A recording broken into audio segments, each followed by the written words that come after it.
Chapter 31, Lord of Wrath. Overlord, the Multiverse by Black_Bolt. 1.8K872. I was an administrator platform waiting for my turn. While listening to the song, Pussy, Come and Go, I couldn't help but appreciate its popularity. The song delves into deep themes, exploring the concept of a pussy and drawing comparisons between AI and natural version of pussy. One particular lyric that stood out to me was, WD-40, the pro lubricant, you can come and go without fear of child support. If it's loose, you can screw it tight. It's both humorous and thought-provoking, highlighting the practical aspects of lubrication while also touching on the freedom and control it offers. While I was deeply engrossed in my thoughts, a voice suddenly interrupted me. Alexander Sejictus von Mortis, the world champion of Helheim. It was none other than the developer. Yes, that's me, I replied. Seems like you've got a couple of prizes stashed away, waiting for the right moment, the developer remarked, getting straight to the point. Yeah, I've got rewards for defeating the Celestial Lord of Flame and the Lords of Wrath, I confirmed. The developer nodded, acknowledging the accomplishment. Well, let's not delay any further, time to claim what's rightfully yours. You have two world-class items, the Infernal Brand of Damnation from slaying the Celestial Lord of Flame, and the Abyssal Horn of Infernal Conquest from slaying the Lords of Wrath, right? Infernal Brand of Damnation, this world-class item possesses the power to transform its bearer into a dreaded world enemy, destined to reign as one of the Lords of the Seven Deadly Sins. To become one of the Seven Deadly Sins, the Keeper must be a world champion. This is one of the reasons why I became a world champion. As for the next condition to use the Infernal Brand of Damnation, in order to become one of the Seven Deadly Sins, you need to slay one of the existing sins and take their place. My first option was the Lords of Pride, the strongest sin, but Death told me to go for Wrath as it would be more useful in the future, which I did. But I do have one worry. As Wrath is one of the most dangerous emotions, I don't know how I, being the embodiment of rage, will turn out when this body becomes real. But as Death is with me, I doubt that I need to worry about that. She is the one who told me to kill the Lord of Wrath instead of the Lord of Pride or the Lord of Lust. And slaying Lords of Wrath, give me two world item and berserk and strength type abilities. The two world item that Lords of Wrath give me are, Ouroboros, the world item which has the power to alter YGGDRASIL's game mechanism, and Abyssal Horn of Infernal Conquest which given to me as additional reward for soloing world enemy Wrath. I particularly like the Abyssal Horn of Infernal Conquest as it possesses the power to summon an endless legion of powerful demons, wreaking havoc upon the world of Yggdrasil. Now back to Dev, with a slight grin, I turned my attention back to the developer. Yes, that's correct, I affirmed, feeling a surge of anticipation as I prepared to claim my hard-earned rewards. The developer nodded, his expression one of intrigue. Impressive indeed, he remarked, his tone tinged with admiration. Do you wish to Infernal Brand of Damnation now, or you prefer to use it sometimes after? Indeed, I will use it right away, I declared confidently. And I'll claim all of my held rewards as well. The developer nodded in understanding before guiding me through the process of activating the Infernal Brand of Damnation. You have received 500 million gold. Congratulations, you obtained the job class, World Champion. Congratulations, you used the world class item Infernal Brand of Damnation. Congratulations, you have completed the condition for using Infernal Brand of Damnation. Infernal Brand of Damnation has dictated you racial class, Vampire God. Congratulations, you have obtained the racial class, Lord of all Bloodline. Combining all the blood-related abilities. Congratulations, you have obtained ability, Eternal Disruptor of Bloodline. Combining all the resurrection-related abilities. Congratulations, you have obtained ability, Four Faces of Death. Combining all the strength-related abilities. Congratulations, you have obtained ability, Titan of Unyielding Might. Congratulations, you have given the job class, World Enemy. Congratulations, you have given the job class, Lord of Wrath. Congratulations, you have obtained ability, True Berserk. Congratulations, your resistance to all elements has increased. Congratulations, you have obtained the ability, Domain of Wrath. Combining Domain of Wrath and Domain of Flame. Congratulations, you have obtained the ability, Domain of Unholy Flame. Global announcement, player Alexander Sejictus von Mortis has used the world-class item Infernal Brand of Damnation. Global announcement, player Alexander Sejictus von Mortis has become the world enemy Lord of Wrath. Server announcement, the threat of the Lord of Wrath has been resurfaced. Congratulations, you are the first one to become a world enemy.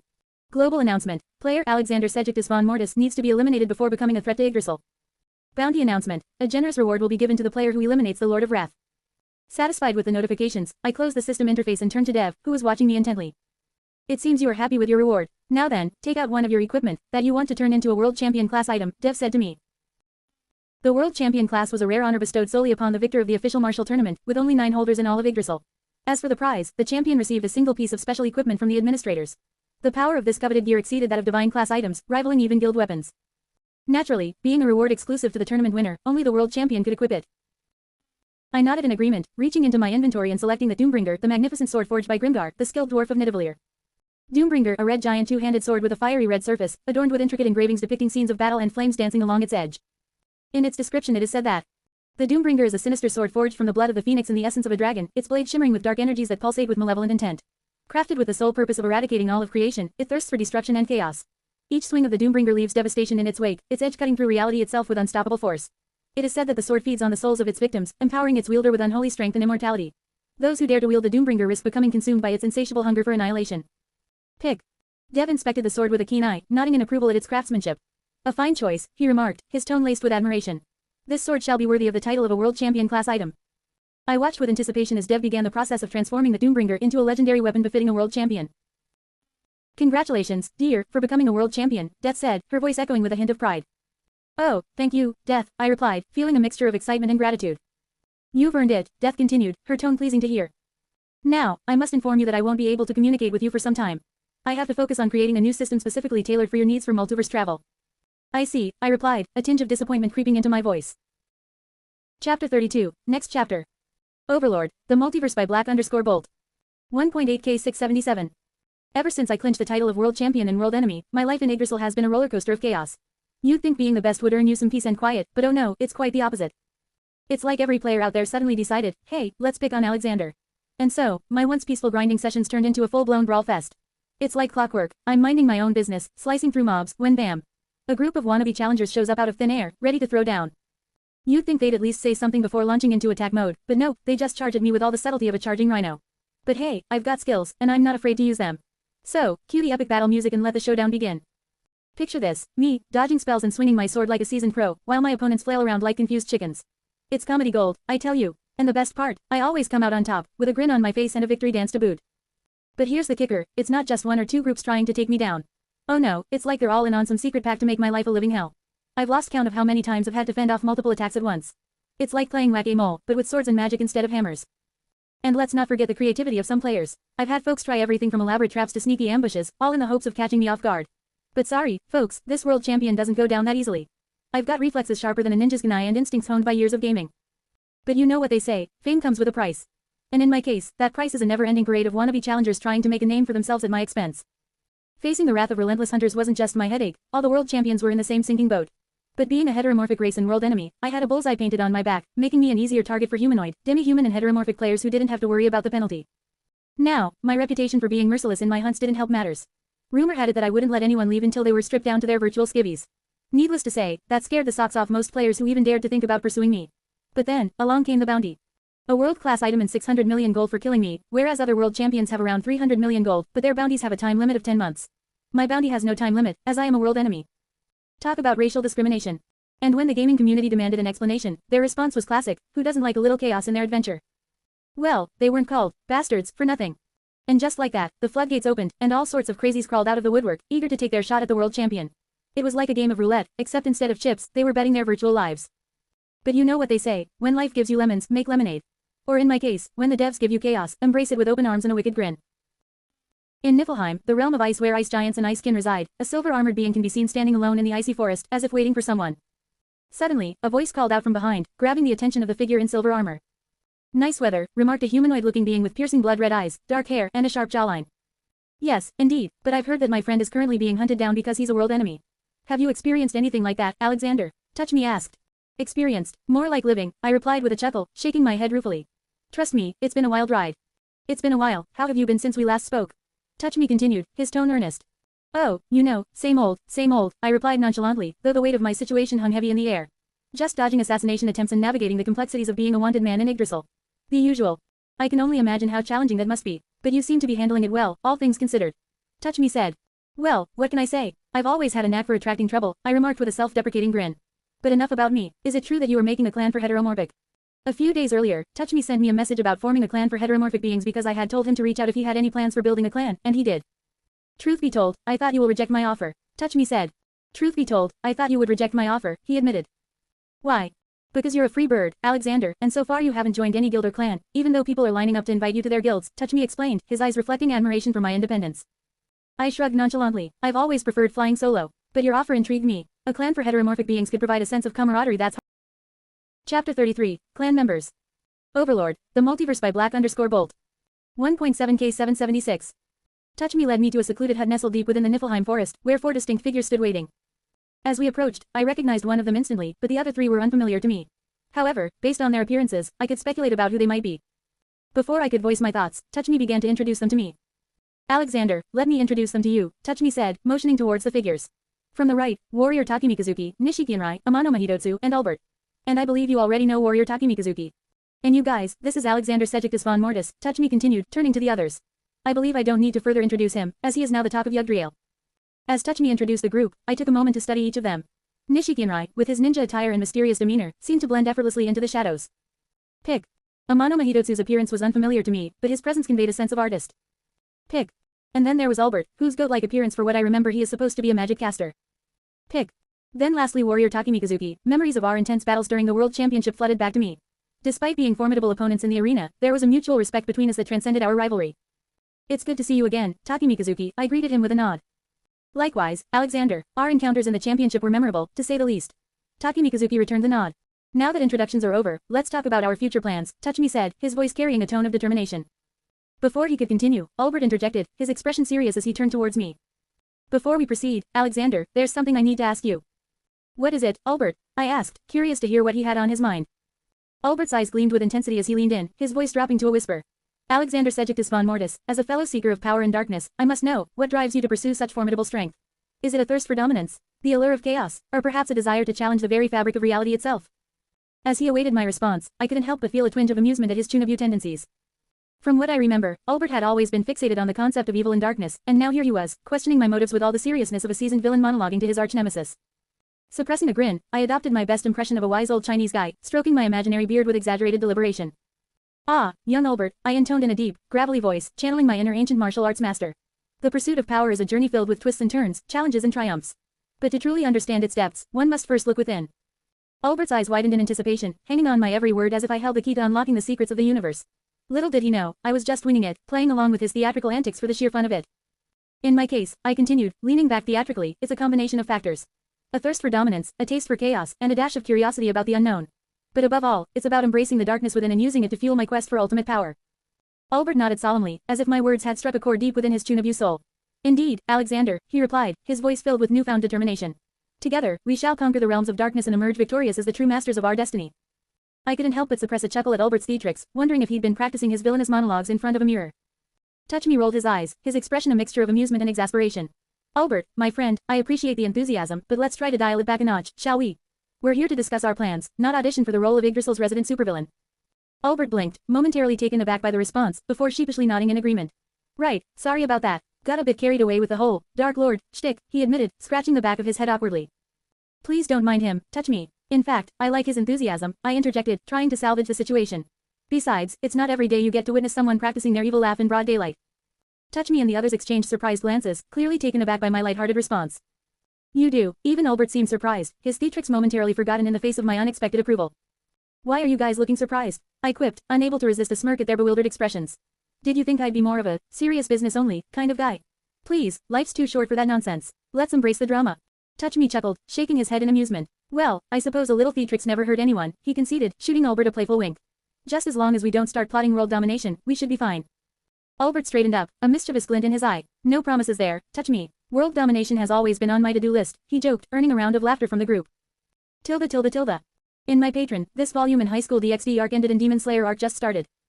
Give me your opinion and criticism about the chapter, I can only improve my story if you point out what is wrong and what is needed to change.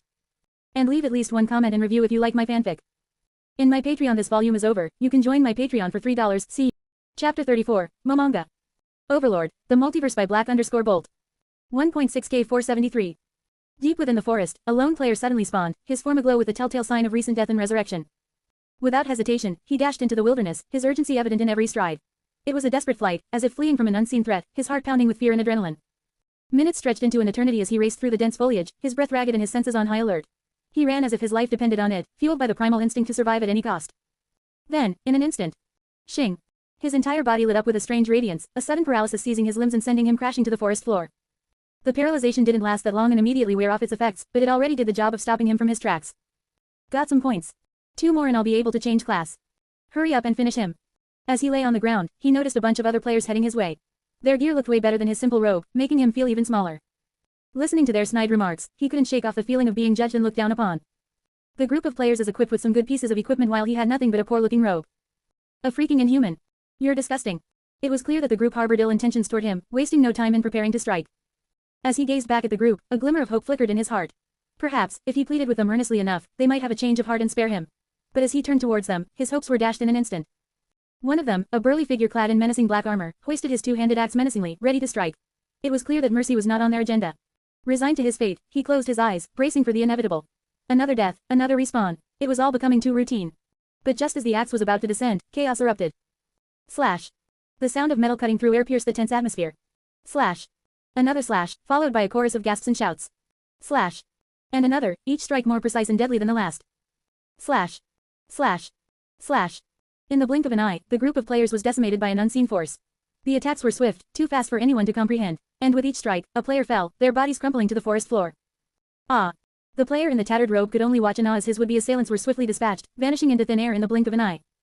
As the dust settled, a figure emerged from the shadows, clad in gleaming white armor, shield in one hand and sword in the other. The player's heart raced as he took in the sight, his mind reeling with questions. The player in the tattered robe could only stammer in awe and confusion. "Why did you save me? You don't even know me. And what's with the background music?" he asked, bewildered by the sudden appearance of Wild West music accompanying the stranger's arrival. "Saving someone in need is always the right thing to do," the armored figure replied, striking a series of heroic poses. As he did, bold text materialized behind him, declaring, "Justice has arrived." The player in the tattered robe was astonished by the sudden appearance of the armored hero. To him, this guy seemed like some kind of superhero straight out of a comic book. But as he was in the midst of his admiration, they suddenly heard applause coming from a nearby tree. Clap. Clap. Clap. Behind the tree, two other players were hiding, or at least that's what it seemed like, as they clapped in the direction of the armored player. One of them, dressed in shabby blood-red armor and wearing a smiling mask, exclaimed, "Woo Tilda touch me, that a next-level acting." "If there were ladies here, they'd be throwing themselves at you for being so cringe," remarked the goat-faced demon.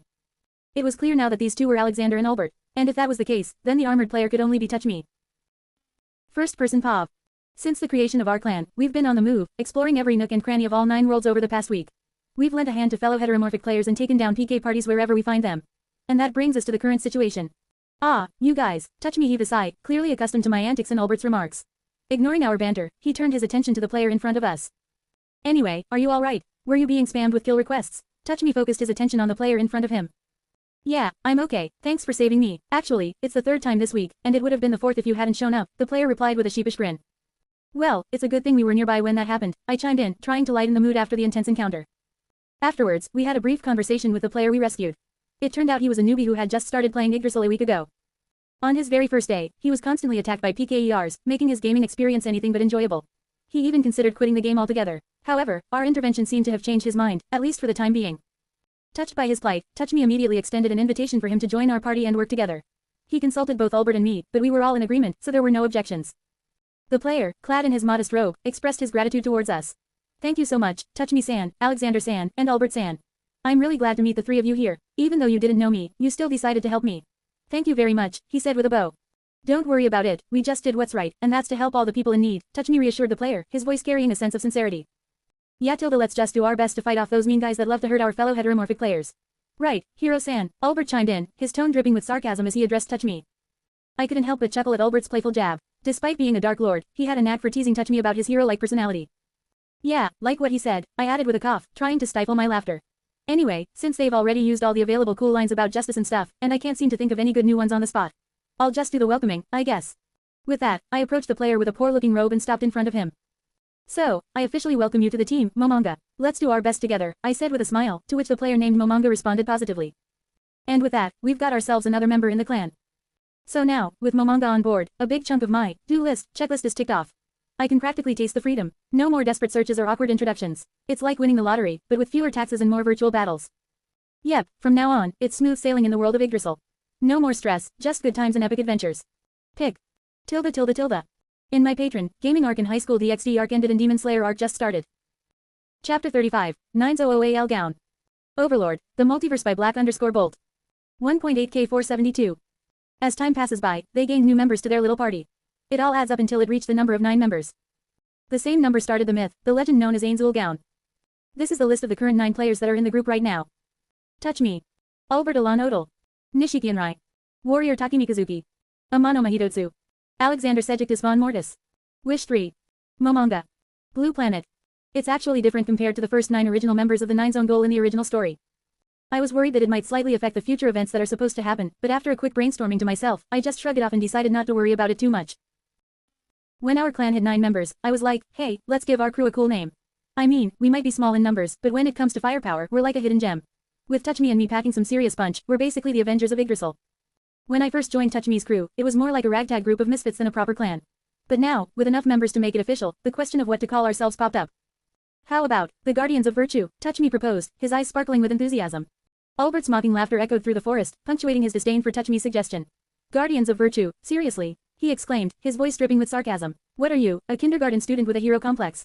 Touch Me remained remarkably composed in the face of Albert's mockery, his expression unfazed. Well, if you think you're such an expert, Goatface, why don't you suggest a name? He challenged, his tone laced with playful sarcasm. Albert's eyes gleamed mischievously as he accepted the challenge. Oh, I'll come up with something much better than that, he declared confidently, rubbing his hands together in anticipation. I couldn't help but interject with a teasing remark of my own. Let's hope it's not something like Dark Lords of Doom, or Evil Incarnate, I quipped, earning a chuckle from Touch Me and a playful glare from Albert. As Albert pondered, I couldn't resist adding fuel to the fire. Or how about the Brotherhood of Bad Haircuts? I suggested with a grin, earning a snort of laughter from clan members and a mock scowl from Albert. Hey, my hair is magnificent, Albert retorted, running a hand through his wild locks with exaggerated pride. But I'll have you know, my naming skills are equally impressive.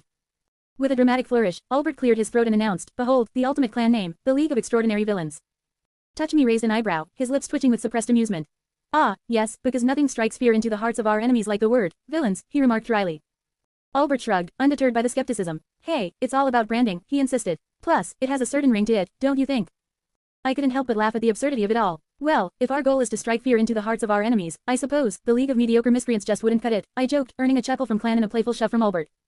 As the banter continued, Nishikienrai chimed in with a suggestion of his own. How about, 900AL Gown? He proposed, his voice carrying a hint of mischief. Hearing that name, a wide smile formed behind my face, as it was the name I was waiting to hear. I was worried that nobody was going to mention it, and I would need to do it myself. But it seems my worry was unnecessary. Touch Me nodded in agreement, his eyes alight with approval. I like it, he remarked, his voice carrying a note of satisfaction. It's simple, yet it carries a sense of unity and strength. Albert raised an eyebrow, a smirk tugging at the corners of his lips.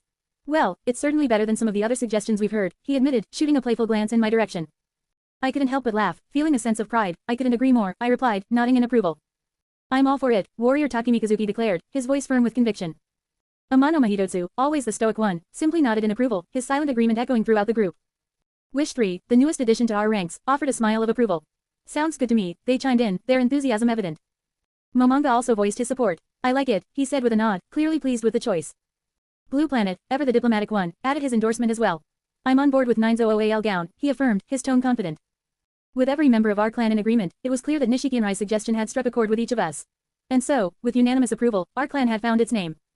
Now, what we now need to know is, among you two, who is going to be the leader of the clan? Blue Planet asked, turning to me and Touch Me, his expression expectant.